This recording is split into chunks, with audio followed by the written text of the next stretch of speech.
Пари во буџетот на општина Штип ќе има и за лицата со посебни потреби. При планирањето на буџетот за наредната година нема да бидат заборавени децата и возрастните кои имаат пречки во развојот, но колкава сума ќе биде одобрена за нив, се уште не се знае.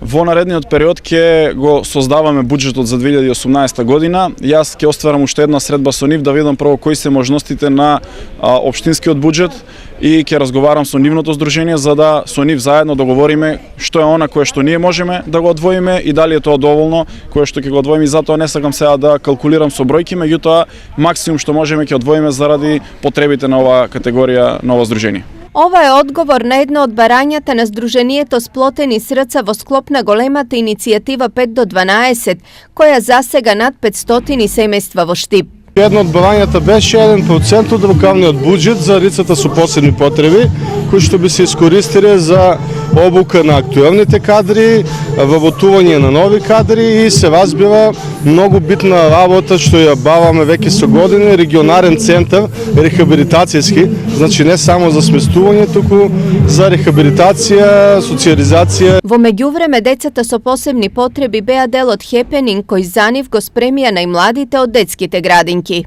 Нека се чуе гласот на децата, на возрастните да им затреперат срцата, нека насекаде зазвонат звоната на мирот и среќа. Во склоп на настанот настап имаше и Зоран Илиев. Јас бев почестен што бев дел од оваа преубава организација и ветувам на сите граѓани на градот Штип дека секогаш ќе бидам овде за сите деца, за сите што имаат потреба од таква помош.